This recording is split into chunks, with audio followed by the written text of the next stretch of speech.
നിർദ്ദിഷ്ട ആലുവ കോതമംഗലം നാലുവരി പാതയുടെ അലൈൻമെന്റ് അശാസ്ത്രീയവും അപ്രായോഗികവുമെന്ന് ആരോപണം. സർക്കാർ വിജ്ഞാപനത്തിൽ പറയുന്നത് പ്രകാരം നാലുവരി പാത നിർമ്മിച്ചാൽ അത് വലിയ ഗതാഗതക്കുരുക്കിന് കാരണമാകുമെന്നും നിരവധി കച്ചവട സ്ഥാപനങ്ങൾ പൂട്ടേണ്ടി വരുമെന്നും ആരോപണമുണ്ട്.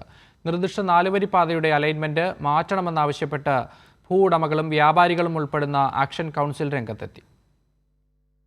ആലുവ പുളിഞ്ചോട്ടിൽ നിന്ന് ആരംഭിച്ച് മൂന്നാറിന് പോകുന്ന ഈ നിർദ്ദിഷ്ട നാലുവരി പാത കോതമംഗലം അരമനപ്പടിയിലാണ് അവസാനിക്കുന്നത്.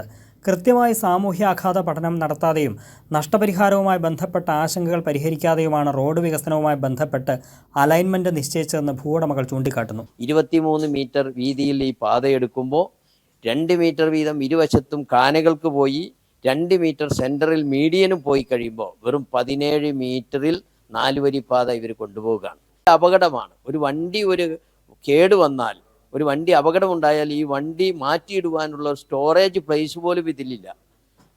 ഈ റോഡിൻ്റെ അരികത്ത് ഒരു സ്കൂട്ടർ വെച്ചുകൊണ്ട് ഒരാൾക്കൊന്ന് പുറത്തേക്ക് ഇറങ്ങി നിൽക്കാൻ പറ്റാത്ത അവസ്ഥ. നിലവിലുള്ള വിജ്ഞാപനത്തിൽ പറയുന്നത് പ്രകാരം നാലുവരി പാത നിർമ്മിച്ചാൽ അത് വലിയ ഗതാഗതക്കുരുക്കിന് കാരണമാകുമെന്നും പ്രദേശവാസികൾ പറഞ്ഞു. സഞ്ചരിക്കുന്ന വാഹനത്തിന് കേടുപാടുകൾ സംഭവിച്ചാൽ പാതയോരത്തൊന്നും ഒതുക്കിയിടാൻ കഴിയില്ല.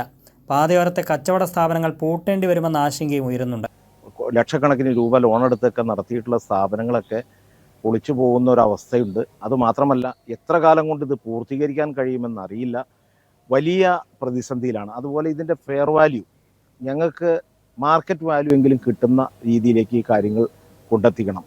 അപ്പോൾ ഏരിയൽ സർവേയുടെ ഭാഗമായി ഇപ്പോൾ നിർമ്മിച്ചിട്ടുള്ള ഈ അലൈൻമെൻറ്റ് തീർച്ചയായിട്ടും ഒരു ജനവിരുദ്ധ അല്ലെങ്കിൽ എന്താ പറയുക, ഒട്ടേറെ പേർക്ക് കഷ്ടത ഉണ്ടാക്കുന്ന ഒരു പ്രവൃത്തിയാണ്. ഇതിനെ ഞങ്ങൾ ഹൈക്കോടതിയിൽ കേസ് കൊടുത്തു.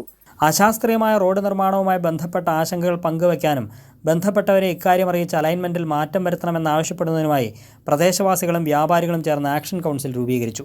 കൈരളി ന്യൂസ്, കൊച്ചി.